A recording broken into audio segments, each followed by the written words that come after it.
नमस्कार बच्चों, एक बार फिर से स्वागत है आपका हमारे चैनल में। आज हम लोग देखेंगे क्लास 6 का एनसीईआरटी साइंस जो है उसका हम लोग चैप्टर 4 देखने वाले हैं।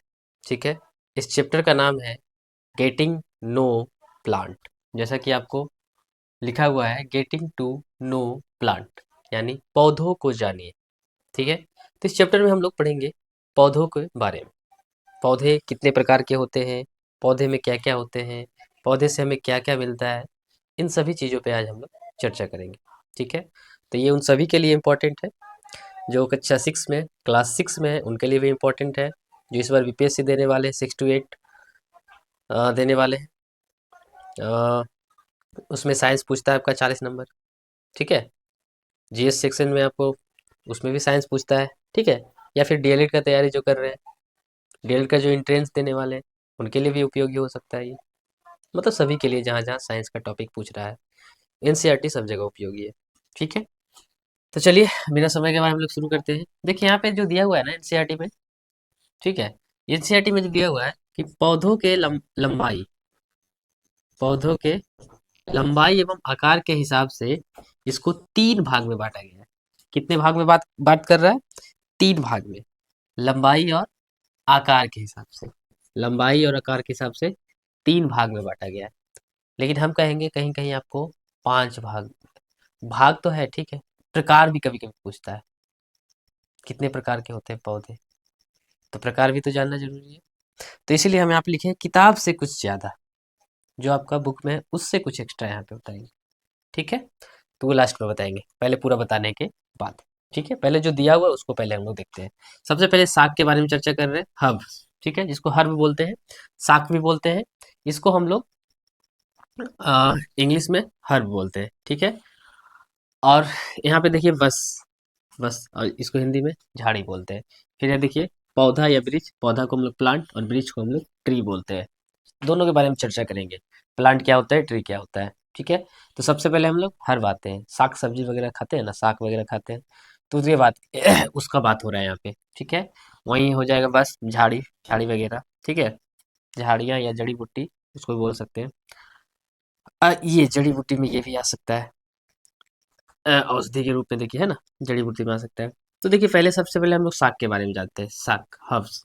ठीक है, तो हर्ब्स का मतलब होता है साग। यह जो होता है छोटा एवं अत्यधिक कोमल होता है। स्मॉल एंड क्या, स्मॉल एंड कोमल, सॉफ्ट। अगर आपको दिखा, वो समझ जाइए वो साग है, हर्ब है। ठीक है, जो पौधा आपको दिख रहा है जमीन पे ऐसी, आहार के रूप में इसको हम लोग प्रयोग करते हैं। सही बात है, साग को हम लोग आहार के रूप में डायरेक्ट खाते हैं। जैसे पालक हो गया, एग्जाम्पल देखिए दिया हुआ है, पालक हो गया, घास हो गया, और इसी तरह के जो शाक है उसको हम लोग खा लेते हैं डायरेक्ट, आहार के रूप में डायरेक्ट ले सकते हैं। ठीक है, बहुत सारे हैं। फिर देखिए विभिन्न प्रकार के खनिज लवण का स्रोत है। इसमें अलग अलग प्रकार के खनिज लवण मिलते हैं। जैसे देख लीजिए ना, पालक में ही हम लोग पढ़े थे ना, पालक में खनिज मिल रहा था ना, मिनरल्स मिल रहा था ना, आयरन, लोहा हम लोग पढ़े थे ना। पालक से हमें कौन सा खनिज मिल रहा था? तो लोहा मिल रहा था, आयरन मिल रहा था। ठीक है, ये हम लोग पढ़े थे चैप्टर 1 में। अगर नहीं देखे तो उसका प्लेलिस्ट में है वीडियो, उसको देख लीजिएगा जाके। अब देखिए ये तो हो गया साग के बारे में बात। फिर देखिए झाड़ी, इसको हम लोग बसी प्लांट बोलते हैं। ठीक है, झाड़ियाँ। ठीक, तो अब देखिए ये जो झाड़ियाँ हैं, बसी प्लांट है, ये भी जो होता है ना छोटा एवं घना होता है ये, स्मॉल एंड डेंस। छोटा रहेगा लेकिन घना रहेगा पूरा। झाड़ी वगैरह देखें ये कितना छोटा छोटा साइज का रहता है, लेकिन पूरा घना रहता है। ठीक है, फिर वही है, कोमल एवं कठोर भी होते हैं। कोई कोई झाड़ियाँ कोमल भी होते हैं और कोई कोई झाड़ियाँ कठोर भी होते हैं।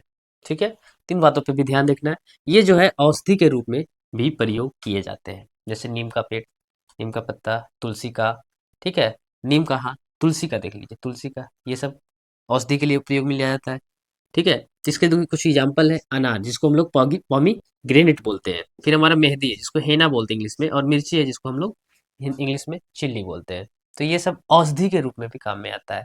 ठीक है, तुलसी का पौधा हो गया, छोटे छोटे पौधे कुछ होते हैं झाड़ियाँ, जो हमें औषधि के रूप में भी प्रयोग करते हैं। ठीक है, फिर देखिए वहीं पे बात आती है पौधा एवं वृक्ष के बारे में। यानी कि पौधा का मतलब प्लांट और वृक्ष का मतलब क्या हो जाएगा, वृक्ष को इंग्लिश में हम लोग ट्री बोलते हैं। ठीक है, तो अब देखिए ये जो है सबसे पहले जो ऊपरी भाग होता है, पेड़ देखे हैं, वृक्ष देखे हैं, पौधा देखे हैं, पौधा पौधा के सबसे ऊपरी भाग में आपको फ्लावर देखने के लिए मिलेगा, ठीक है।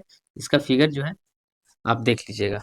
फिर देखिए उसके बाद फ्रूट आपको देखने के लिए मिलेगा, फ्रूट का मतलब फल। फिर उसमें तना या स्तंभ मिलेगा देखने के लिए, जिसको इंग्लिश में हम लोग स्टेम बोलते हैं। फिर आपको पत्ती देखने को मिलेगा, जिसको हम लोग लीफ बोलते हैं। फिर आपको कली देखने को मिलेगा, जिसको हम लोग बड बोलते हैं। नॉड मिलेगा और एक इंटर नॉड मिलेगा। आप कहिएगा ये नॉड और इंटर नॉड क्या होता है?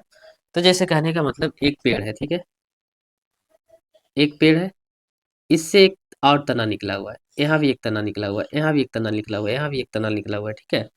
तो ये जो जहाँ से तना निकला हुआ रहता है ना, इसको हम लोग नोड बोलते हैं।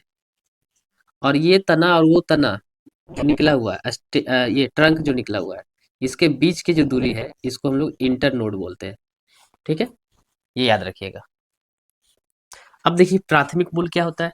तो प्राथमिक मूल जैसे ये है, मिट्टी के अंदर वाला भाग, ये गमला है, मान लीजिए ये गमला है, ठीक है। तो मिट्टी के अंदर वाला जो जड़ होता है, मिट्टी के अंदर वाला जो जड़ होता है, उसको हम लोग द्वितीयक मूल बोलते हैं, यानी सेकेंडरी रूट बोलते हैं, मिट्टी के अंदर वाला। अब मिट्टी के जस्ट वहां पर से जो निकला है, यहाँ पर, यहाँ वाला भाग को हम लोग प्राथमिक मूल यानी प्राइमरी रूट बोलते हैं, ठीक है। ये आप ध्यान में रखिएगा। अब देखिए कुछ इसमें नोट दिया हुआ था क्रीपर्स के बारे में, जिसको हम लोग बिसर्पी लता बोलते हैं, और क्राइम्बस के बारे में, जिसको आरोही या पर्वतारोही भी बोल सकते हैं इसको, ठीक है। अब देखिए किताब से कुछ ज्यादा हम हट के बताते हैं क्या इसको। ऐसे देखा जाए मेन रूप से कहीं कहीं आपको मिलेगा, इस तरह से मिलेगा। सबसे पहले आपको प्लांट प्लांट देखने के लिए मिलेगा, जिसको हम लोग पौधा बोलते हैं। दूसरा आपको ट्री मिलेगा, ट्री को हम लोग क्या बोलते हैं? पेड़ बोलते हैं। तीसरा आपको जैसे हब है ना, तो हब्स मिलेगा, ठीक है, हब्स मिलेगा। फिर क्या है? बसी है, तो बसी को हम लोग बसी प्लांट भी बोलते हैं या श्रब्स बोलते हैं इसको, ठीक है। झाड़ियां हो गया, हब्स हो गया। हब्स को इस तरह से ऐसे जड़ी बूटी भी बोला जाता है, ठीक है। यहाँ भी औषधि के रूप में प्रयोग हो रहा है। हब्स को भी जड़ी बूटी मेन रूप से बोला जाता है, ठीक है। इसको हम लोग जड़ी बूटी भी बोलते हैं, जड़ी बूटी। श्रब्स को हम लोग झाड़ियां बोलते हैं, ठीक है। इसके अलावा दो देखिए यहाँ पे दिया हुआ है, उसको हम समझाते हैं क्रीपर्स। क्रीपर्स को हम लोग लताधारी भी बोल सकते हैं, लताएं बहुत सारे होते हैं इसमें। और एक क्लाइंबर्स जो दिया हुआ है आपका, क्लाइंबर्स को हम लोग पर्वतारोही बोलते हैं, पर्वतारोही या आरोह भी बोलते हैं। अब सभी के बारे में समझाते हैं, एक एक करके समझिएगा, किताब से थोड़ा सा हटके समझिएगा। पौधा किसको बोलेंगे? जो कम साइज का हो, कम हाइट का हो, जिसका अभी तना जो है नॉर्मल रहेगा, उसको आप लोग क्या बोलिएगा? उसको आप लोग पौधा बोलिएगा, ठीक है। अब बात आती है पेड़ किसको बोलेंगे।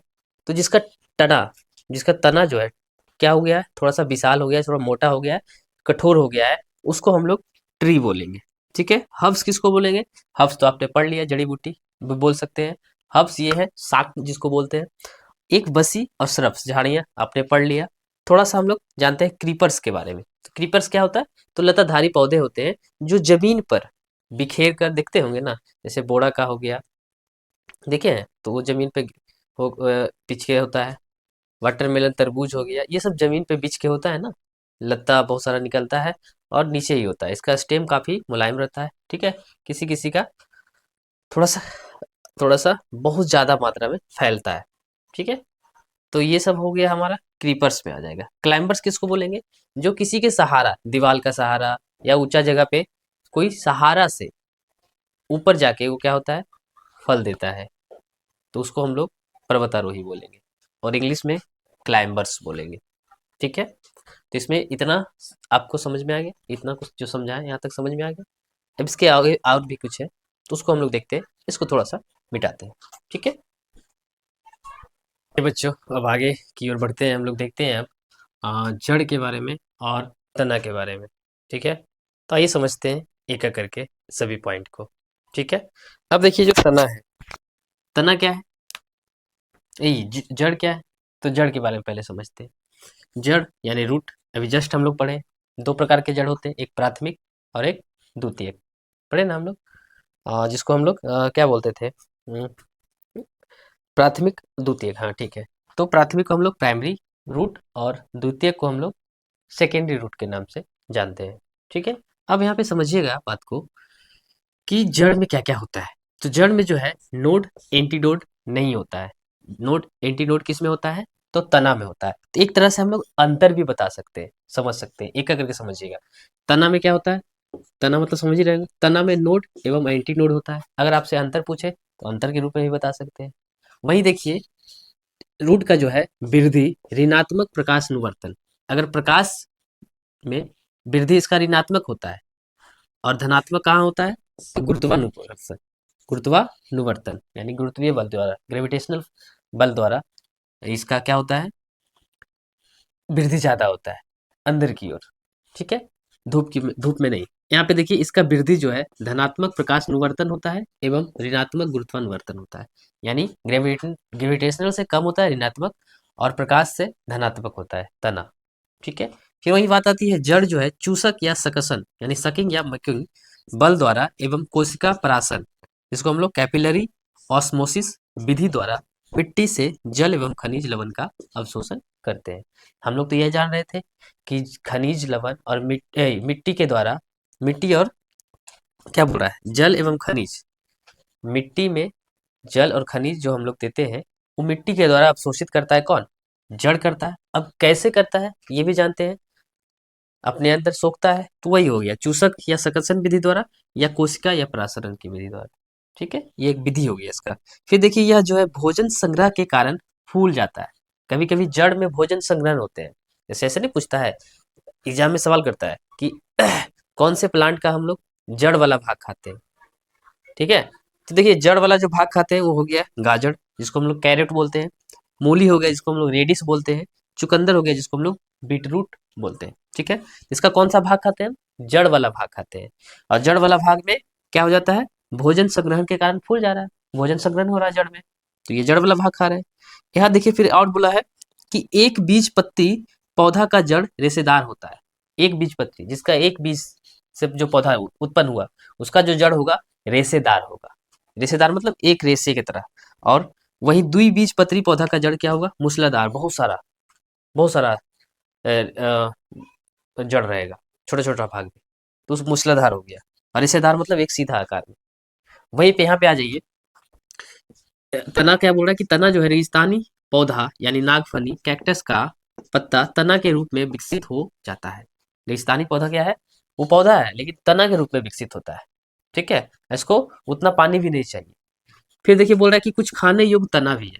मतलब कुछ ऐसे भी पदार्थ, ऐसे भी भोजन है जिसका हम लोग तना वाला भाग खाते हैं। ये भी सवाल पूछता है आपसे। तो आलू का कौन सा भाग खाते हैं हम लोग? पोटैटो का तना खाते हैं, स्टीम खाते हैं। प्याज का कौन सा भाग खाते हैं? तना खाते हैं, ओनियन। अदरक का कौन सा भाग खाते हैं? गिंगर। गिंगर इसको बोलते हैं, इसका कौन सा भाग खाते हैं? पता है आपको? तना खाते हैं। हल्दी हो गया, ओल हो गया, लहसुन हो गया, ये सब का कौन सा भाग खा रहे हैं हम लोग? तना वाला भाग खा रहे हैं। ठीक है, फिर देखिए बोल रहा है कि मरुस्थलीय पादप में प्रकाश संश्लेषण तना के द्वारा होता है। प्रकाश संश्लेषण मतलब फोटोसिंथेसिस। फोटोसिंथेसिस होता है, वो किससे होता है? तना के द्वारा होता है। कहाँ? मरुस्थलीय, जहाँ रेगिस्तान है, ज्यादा से ज्यादा बालू है। ठीक है, फिर देखिए नोट में कुछ दिया है कि पत्ता को तना से पर्णवृत्त यानी पेटियोल जोड़ता है। यानी तना से जो पत्ता जुटा हुआ रहता है ना, पत्ता पत्ता का जो वो जुटा हुआ जहाँ तना से, वो वाला एंड पॉइंट को पर्णवृत्त या पेटियोल बोलते हैं। ठीक है, फिर देखिए मूली का कौन सा भाग, मूली का जड़ कैसा होता है? तो तुर्क रूपी जड़ होता है, जिसको हम लोग किस रूट बोलते हैं। फिर वही बात आ रहा है गाजर का जड़ कैसा होता है? तो शंकु रूपी होता है, जिसको हम लोग कोनिकल बोलते हैं। वही चुकंदर का भी जड़ शंकु रूपी होता है, जिसको हम लोग कोनिकल बोलते हैं। ठीक है, तो ये बात हमने किया अभी जड़ और तना के बारे में। आइए अब इसके आगे एक दो और दिया हुआ है, पत्ती और पुष्प के बारे में। ठीक है, उसको देखते हैं, इसको मिटाते हैं। आइए बच्चों, अब पत्ती और पुष्प के बारे में जानते हैं। यहाँ इसके बाद ये एंड हो जाएगा। ठीक है, 5 मिनट और समय लेंगे आपका, लगभग 20 मिनट के अंदर ये वीडियो खत्म हो जाएगा। चलिए देखिए, अब देखिए सबसे पहले पत्ती के बारे में। पत्ती क्या है हम लोग को पता है। पत्ती जो है पौधे का रसोई घर है।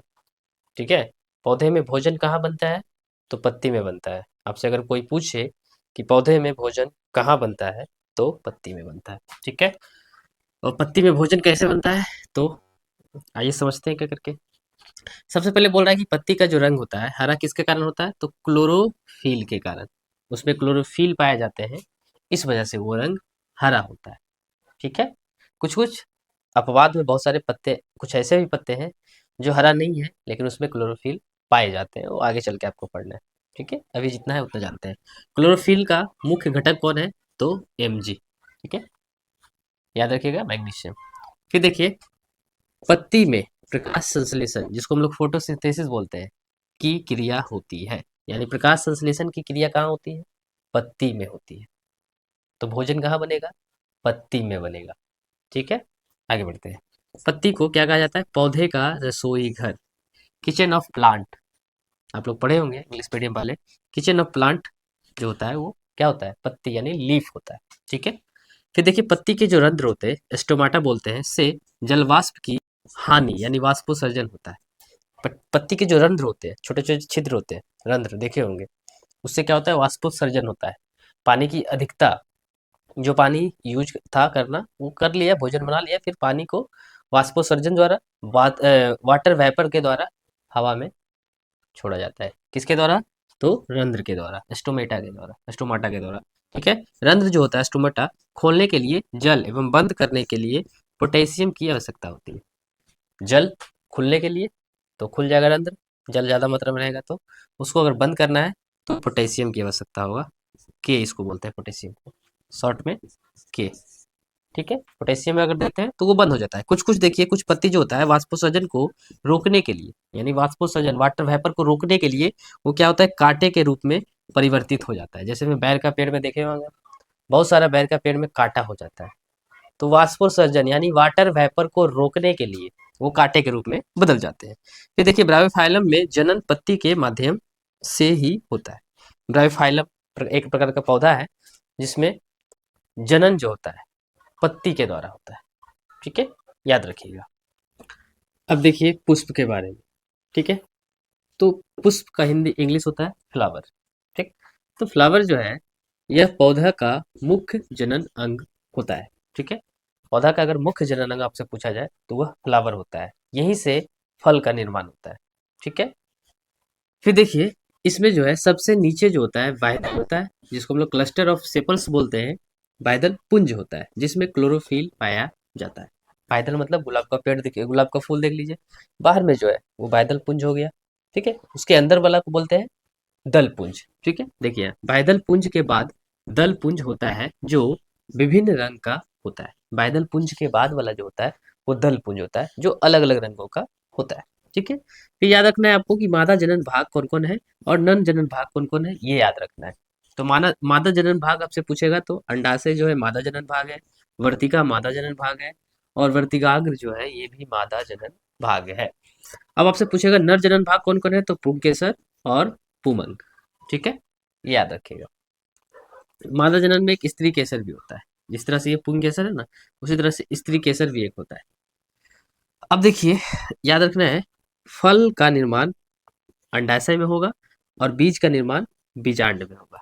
ये भी ध्यान में रखिएगा, फल का निर्माण अंडाशय में, बीज का निर्माण बीजांड में। ठीक, फिर ये आपको याद रखना है कि प्रकाश संश्लेषण यानी फोटोसिंथेसिस के लिए क्या क्या आवश्यक है, पौधे को क्या क्या चाहिए। तो सबसे पहला आपको चाहिए उसको सनलाइट यानी सूर्य का प्रकाश, फिर चाहिए उसको क्लोरोफिल जो हरे पत्ते में पाया जाता है, CO2 कार्बन डाइऑक्साइड, वाटर यानी जल, ये चाहिए इसको मेन रूप से।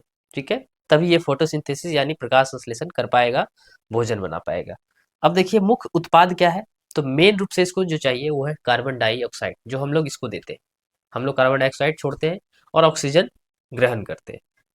तो हम लोग ऑक्सीजन लेते हैं, ठीक है, तो कार्बन डाइऑक्साइड को छोड़ते हैं। तो पेड़ का जो मुख्य उत्पाद CO2 और उत्पाद में हो गया O2 यानी ऑक्सीजन, हम लोग के जो फायदे के लिए। तो इसलिए ज़्यादा से ज़्यादा पेड़ लगाने के लिए भी बोला जाता है सभी को। ठीक है, तो कोशिश करिए अधिक से अधिक पेड़ का बचाव करिए, अधिक से अधिक पेड़ लगाइए, इससे आपके हवा जो है स्वच्छ रह सके, जिससे आप शुद्ध हवा ले सके। ठीक है, प्योर एयर आप ब्रीथ कर सके। ठीक, तो इस चैप्टर में इतना ही था, जो भी था लगभग बता दिए और कुछ एक्स्ट्रा भी बता दिए जो जानना जरूरी था आप लोग के लिए। ठीक है, तो आज के लिए इतना रख देते हैं, मिलते हैं आपको नेक्स्ट वीडियो में, तब तक के लिए धन्यवाद, जय हिंद।